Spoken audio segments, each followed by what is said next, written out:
I am here with Impa Kasanganay fighting on November 24th in Washington, D.C., the PFL 2023 Championship. Title on the line, $1 million on the line. How does it feel to hear that? And it feels as if it was expected, right? Um, feel grateful, answer prayers, and just like thank God he chose me to be here. That's how it feels. It's like really cool, you know. It's not like I'm excited, let's go and go kill this guy. It's more like it feels like okay, everything's paying off, everything, all the sacrifices are worth it, and it's also inspirational because I know the job's not done yet, so I gotta go claim that victory and go finish the job, complete the mission. So it dials me in and it really inspires me. You obviously have faith, but I wanted to ask if you ever had any doubt. And by that, I mean, 2 years ago, and we know the nature of the sport. A lot of people write you off a loss or two. But when you had, finished that UFC run and then you went out to Eagle FC and things didn't go your way, did you have any doubt in yourself that you would get back to this point?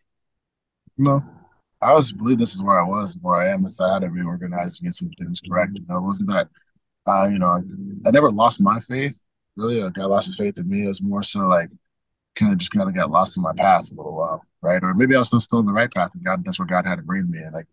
And for me, the opposite of faith is not doubt, right? It's just like it's not doubt. It's more so just like I don't think there's the opposite to faith in a way where it's like, okay, I have faith and then it's doubt. No, because I think you can have some faith and then people still doubt because you may have doubt and yet you still have faith so you can move forward. So it's never, they're not opposites of one another. If anything, they complement one another. For me, it was just like, okay, like what do I need to do within my life at that time to reorganize and what sacrifices do I need to make that I'm not seeing here that can allow me to realize what I see within myself and gladly, share that with the world that I can be a part of. And it was more so like a reflection of what was going on in my life, where I didn't put things together the way that I needed to, and it became like a blueprint for how I move forward in the future. Like I won that Eagle fight, though they said I lost, and that was a overall consensus, not for myself only. So, but being released from the UFC at that time was the challenging part about it was just saying like, man, like put a lot of work in to get there.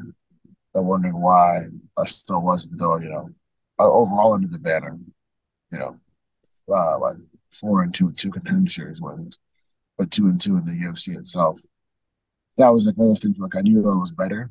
I knew that there was so much more that I can show and do, and I was going to make that happen no matter what. And that was that's where it became like an eye-opening experience. And that, if anything, it actually became one of those things I look back on and like, thank you that happened, even at that time, because it really made me like make the challenging decisions to say, hey, no matter what, I'm going to be a champion one day soon. And something about those moments like drove me to be like, okay, like watch, like cutting everything off. I don't care what it is, who it is, where it is, like with love and respect. But if I feel like it's taking away from where God's called me to be, I don't really want to entertain it anymore. And that's the challenging part because like you start thinking like, oh, this relationship, this person, these friends, this thing, this habit, like, is it really taking away from what I want to be? And you get so attached to it. But that's what that time was. And then it really started making me wonder about myself and like, what is the best version of myself? And that was all. In a way, is it more rewarding to have taken kind of the long road? Like you mentioned, the challenge or the contender series, the UFC stand, then the Challenger Series as well. You didn't get the easy path here. You weren't, a free agent signing who was highly promoted. You've earned this spot without question. Thank you so much. And can you repeat your question one more time, please? I was just going to say, is it more rewarding to have gone kind of the long road, so to speak? Ben, yes, sir. Yeah, taking the neural path is definitely much more rewarding for me. Um, I would say I'm an old school guy. I'm not like, but it's more like I do like the fact that I get to earn something and it's not based on my popularity or like I get to earn my popularity, whatever God asks for me, and I get to earn, my success and all that's coming with it. And it's also helped me think differently. It's helped develop me into who I am and who I'm becoming and all that. And it really lets me stand firm in who I am, understanding that when you earn it, you realize people can't take it away from you. When I lost that Buckley fight, I said, you own the failure, you own the success. It wasn't a lucky shot. It wasn't anything. Like, I wasn't released from UFC for no, because like they didn't like me. It wasn't because like I'm a minority. It wasn't anything. It wasn't because I'm a Christian. It was because like I didn't perform how I needed to, and I knew I'm better. Sorry, I hate the word perform when it comes to that. I did not fight how I needed to. I did not show up when I needed to, and I didn't realize the success that I did. So now with PFL, the great lessons that I learned from that, I draw from and I take. And now, you know, November 24th, I will get my first world title. What team? If I didn't go through all that and I didn't own it, it wouldn't have been as rewarding, and it wouldn't have meant as much, because if it was just given to me, then I would never, I'd have no value of it, you know. So the sense rewarding is definitely true, and almost like I feel like I'm understand giving it an understatement, because for me it really touches my heart when I'm like, man, like we're here. I'm gonna get this first. I'm a world champion now. We'll claim this victory and solidify that.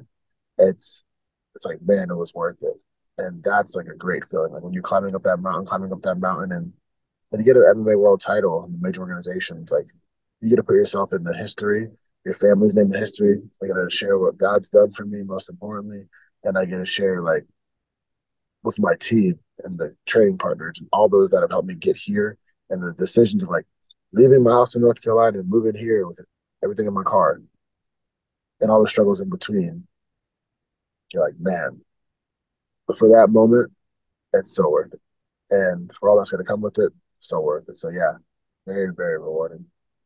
Well, it's an inspiring story, but I wanted to ask about something you just touched on there. You said you don't like the word perform and you switched it to fight. Why is it that you don't like the word perform in that context?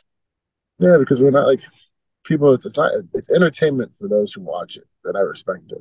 As a fighter, it's not entertainment. Like I'm going there to do my job, right? Nobody's cheering on the accountant. Like, oh, you performed today, and you got the books in order. Yeah, someone's going to congratulate you that you fixed something in the company, saved the company money. Performing is like, to me, it's safe for the entertainers who choose to be entertainers, who choose to be musicians, artists, the public speakers, like depending on how they do it, the great orators, like that to me is a performance. Like especially coming from like a musical background, like I did music all through high school, part of college, a lot through college actually, all the way to the end of college in music. And there's performance, like you prepare to perform to draw emotion out of people. Like what I love about fighting is like when we focus on it being a performance, we take away the purity of it. And it's like I'm going out there to perform, so you change the way you are, the reflection of your spirit of who you are to go perform and see what people like. And then your validation comes from those what the crowd says, what the crowd says blue, or the crowd says yay. And that's not cool to me, because that's not what it's about. When you go to battle, when you go to war, you go there to take over, dominate, claim, and move forward. And fighting to me is not a sport or some kind of performance, because you're taking away some of these life points. You're also sacrificing your life points as well. When I do accounting, nobody's hitting me in the head with the computer. But when I'm fighting and somebody's trying to kick me in the head, elbow my face, I've been unconscious before. Like that stuff's not healthy. That's not a performance. Like you go to a theatrical performance and the stage light falls on somebody's head and they've dropped. People are like, ah, yay, it's a performance. Yeah, no, there's a performance is like your locomotion, but it's almost like fake, right? For a little bit. Like it's a moment in time, and it really evokes emotion and inspires people. Like great plays have inspired people through history all the time. Great performances musically have inspired people all the time. You go home with fighting, you take like those things with you: the broken rib, the broken finger, the torn knee, the hurt, the pain. There's a lot different to it. Maybe people who do acting and stuff like that do too, but the performing, they get to go into another character. Fighting, you're not going into another character, even though we say it's a alter ego. You're fighting in who you are, whatever. It's actually the truth of who you are within you, and that's not a performance to me. That's going to battle, and it's like I don't think, and I respect soldiers, and I love soldiers, and like I really was planning to be one myself, and I still go back and forth in my head about becoming one. But I also respect the soldiers. Like if you go overseas, you see war, you see guerrilla warfare. They might not be part of an actual like government, military, militia, right? But they still are warriors. They're still fighting for something. They're still fighting, and they're there to kill. And if the referee wasn't there, then you got to do whatever you want to do that person until it was over. They're dead. You take a rear naked choke too far and slam their head across the mount or whatever. Like they're dead. So it's like taking respect. And to me, it's almost like respecting what fighting is. Like you never, like you don't just like you're at a bar, somebody pushes your mom over, your girlfriend or somebody you love, and you beat them up. If you beat them up to a certain point, there's no repercussions for it. They're dead. People always draw from samurai. You'd be able to walk around with a draw inspiration from the samurai. And during feudal Japan, if you had a sword, you took it out and you cut the guy's head off. There was no repercussion. It was like, well, that person lost today. Maybe they have another band or another tribe come after them, but that's about it. You always had a reason like for respecting what it was. But then like I think to make it like comfortable for people who don't do it or who are in it like you and I, then it becomes, oh, it's a performance, so it's just like this, it's good, have a great day. There's still respect always. You still respect your greatest enemy. You still respect the enemy that doesn't challenge you as much. At the same time, it's not about, oh, hey, buddy. That to me is where the performance comes in. And it's like doing music, being in theater, all these different things I started realizing performances are great. Like you have fun, you go do it again tomorrow. You take this opponent out, they should never have to ever want to fight again or never they'll always remember that battle. And I respect everyone from my first pro fight, who's the guy's my teammate now, to Martin Hamlet, who's my most recent one. And I really respect Josh. At the same time, I know I'm there to do a job. And it's like you have different reasons for why you do things in life. And I do as well. So for me, it's not a performance. I'm not going there to perform there. I've taken this profession on, I've taken this calling on, share God's love, share his word at the same time too, like take out every single enemy or opposition that I fight, whether it's an alternate, whether it's Josh, whoever it is. And I believe the best way to respect your opponent is to beat them by as much as they need to be beaten by. And that's for me, it's not like basketball or something. It was a great basketball performance. Yeah, you shot the ball, but they're not losing life points. They might get injured. You can do anything. You can walk down the staircase, break your ankle. Well, fighting is different. Like I'm literally attacking your liver. You get liver cirrhosis, the fight's over. You break their spleen, bust their sternum, break their jaw. Like, but people pull back from it because it sounds so morbid. But I think it's beautiful. I think that part about it is beautiful. I think the injuries, the the broken ribs, all that stuff is like, man, like I'm using bone on bone. And I remember Tim Kennedy said we was in the UFC, they had this doctor who was sewing him up. He didn't want the the numbing, the whatever it's called, the something you put to numb your cuts. Yep. And he wanted to feel the pain because he made a mistake there. So when they sewed him up, he was feeling it. And whatever pain he had to feel, he took it. And that's something that really inspired me. It's like, man, like you take what happened in that battle and then you use it to make you better.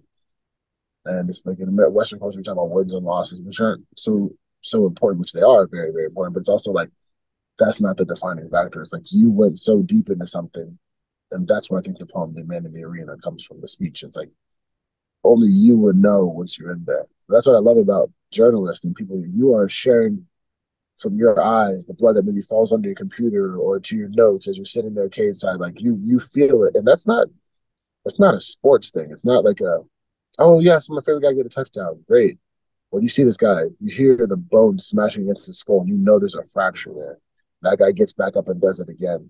It's pulling at something spiritually, primitively, and emotionally that I don't think can be replicated anywhere else. And I think that goes way beyond performance. That's like that in a nutshell for me before I take up all our interview time. But that's that for me. So that's why it's like, oh, I hate that I said that. It's like people say perform or sports or competition. It's not that.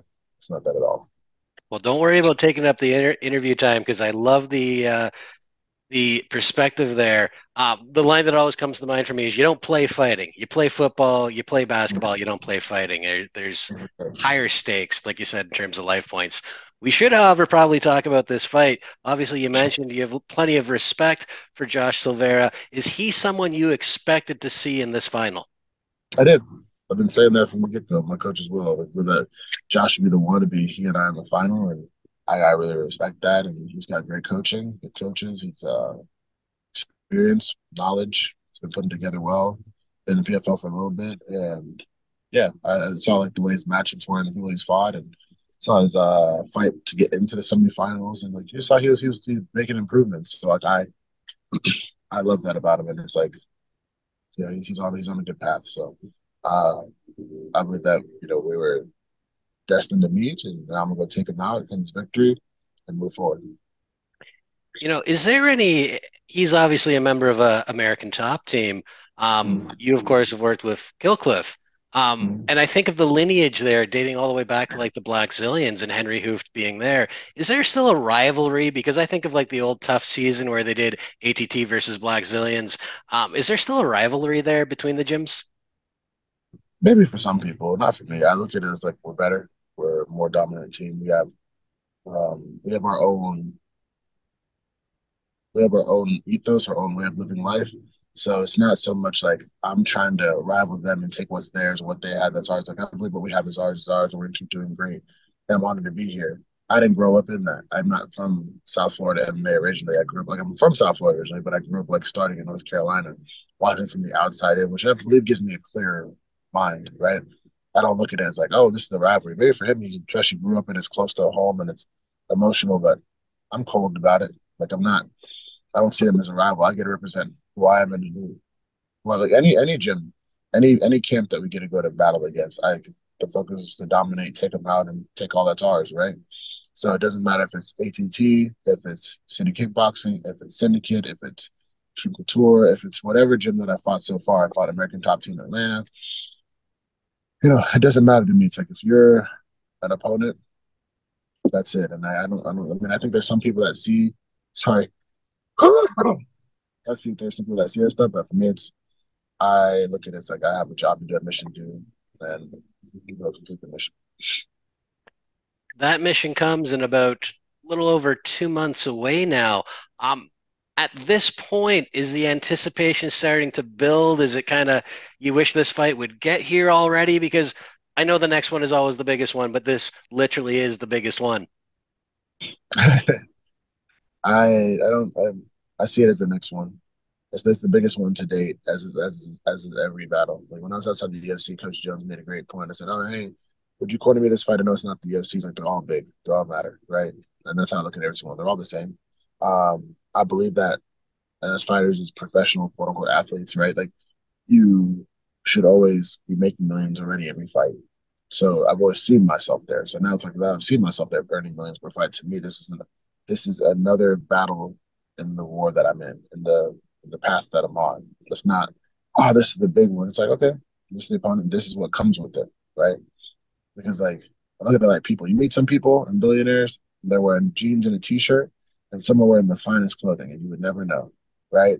What their net worth is. And I look at the same way with any opponent. It's like I take this one out. Like I love to fight. I love what I get to do. I get to go do what I love. Um, and for me, it's another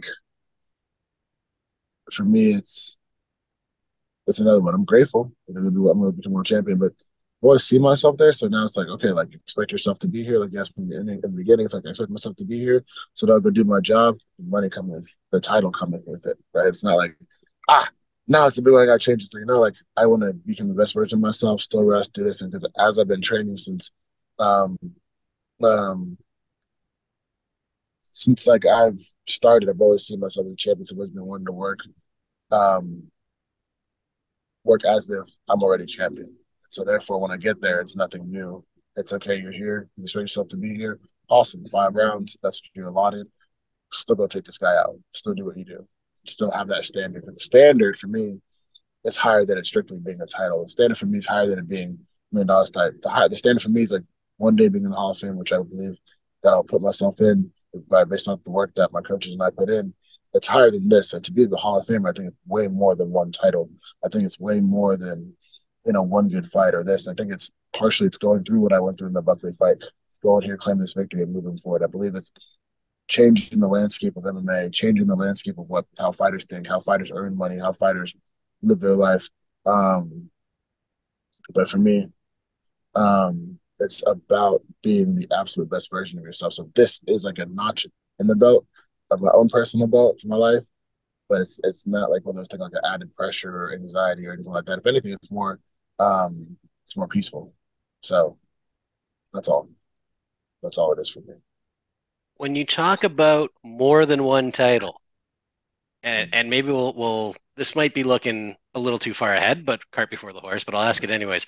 When you talk about more than one title, is the PFL Championship, two-part question, the hardest title to defend in MMA in the sense that you have to win your way back to the championship? And then Mm. would you go back into the season next year, or would you be looking at the super fight division maybe? Great question. First part of the question. Uh, I believe PFL title is the most challenging one in the sense that you have to be the most active. Some champions can wait once, they let people do interim titles or whatever, or they fight once a year. And there's a challenge in that about being patient and waiting and staying on it. Whereas PFL, you use the active champion. Like when I'm champion this year, as I get the title, next year I still have to go fight 4 fights. I don't. There's no way around it. Don't want a way around it. I can go through it and show that I dominate. I earned that title last year, and I'm better than I was the year before. I don't get to settle on like, okay, this is what I was, and people don't get to figure out because there's not as much tape. The more I fight, the more tape you get to see on me. The more fight that I fight, the more the body has the potential to go through more damage, right? Through training camps, through life, through fights themselves, through cuts, bruises, whatever it may be. And fighters get to readjust and think they find a way. And there are so many smart minds and coaches out there and teams and camps that they're going to want to break you down and analyze you. So I think that's cool. There are very few champions in the UFC or Bellator who fight as many times as you do, 4 times within that calendar year between the last fight and the next one. And you really are more active than the typical anytime UFC fighter, really, based on how many fights you get. People that fight twice a year, sometimes might take years until the next one as a whole. And every 6 weeks, you're back in there. So I think that's the most challenging one. And for me, Super Fight Series would be awesome one day. I'd have to see if that'd be the best option for me after this season. I believe that I have more work to do, more there's a lot of greatness within me that I want to cultivate and develop and pull out. And I believe that showing that I can dominate, and dominate again, season after season after season, relentlessly, like infinitely. Then let's say like 40, 41 years old. So I'm 29 now. 40, 41 years old. It's like 42. I'm like, okay, now got this last title. I did this thing. And let me do these last couple of years of being, as the champion. Now it's time to let like the younger ones come in and show us that what they can do doing the super fights and earn myself to be a super fighter. Because getting one title is not super to me. Getting 2 titles is like when you get I have 11 years, we got 11, 10, when I get that many titles, under my experience in Belgium, has been a 10, then you can say you're a 10-time world champion in PFL. Other ones, you can say you defended the title 10 times, right? Which is still special. When you earn it and you've had 50 fights, 40 fights between 10 championships, rather than 11 fights and 11 championships, that says something different to me. Like you fought 4 times in a row each time you got the title, whereas you fought 11 times in a row and still won and defended, which is still respectable. Shout out to Monty Mouse, John Jones, and all those guys. But when you go through each opponent, new opponent, put those 4 round clothes on and train and dominate, and you still get that title, that to me is worth something special. And that's where that's when I believe I are in time to have a super fight. And I'll still do them, even before then if that's what I'm called to. But I like that idea of when I solidify myself and all of my coaches have been doing. Well, I am looking forward to the journey. Looking forward to the fight, November 24th. Impa, thanks again for the time today. Really appreciate it. Great insights. Love it. Love talking to you. And best of luck in the fight, Josh Silveira. Thank you so much. God bless. You're welcome. You have a great day, Impa. Talk again soon. Enjoy. Bye.